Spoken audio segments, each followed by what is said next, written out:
I'm going to want your take on what was reported today on the jobs front, but I'm going to point out a couple things I want you to highlight, okay? Okay. When I look at the data today, yes, 157 was light. We had 59,000, though, in 2 months' worth of revisions. 37,000 manufacturing jobs, I believe, is the best in quite a while. Really popped out. August of 17, I believe.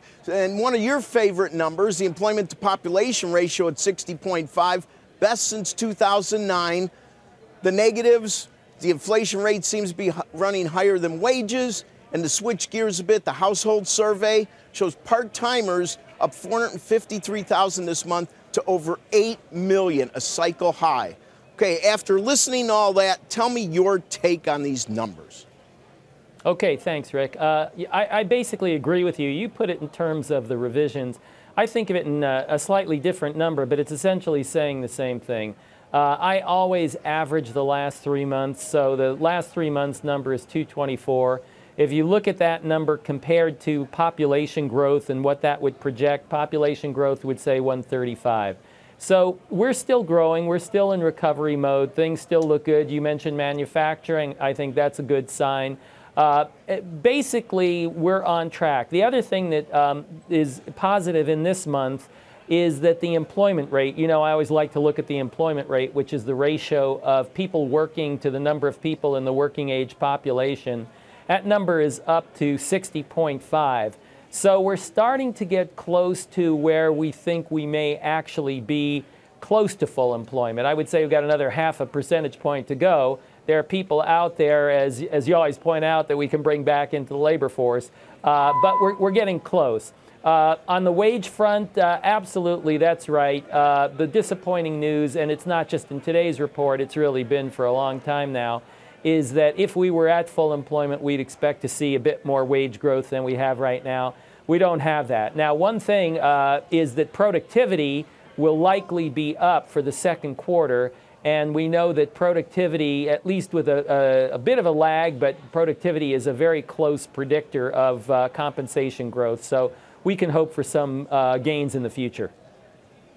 Try to divine the following for me. We see the employment cost index recently, and it showed that private wages and salaries were up 2.95 year over year.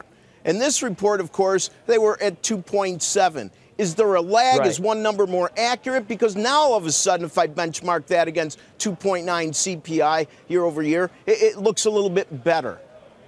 Yeah. That's right, Rick. I mean, there are a couple of reasons why it differs. Obviously, if you have different numbers, part of it is just random variations for month to month or even year to year.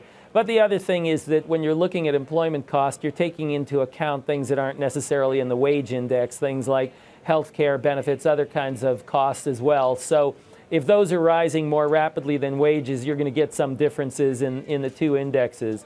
But, I think overall, what you're pointing out is right. The picture is just fine. I listened to you this morning, and I know you basically said you think we're still on track. I pretty much agree with you. I think we are on track. It's a strong economy right now. The labor market is still strong. Really nothing to be worried about, except, now, again, I always like get a lot of emails, Ed.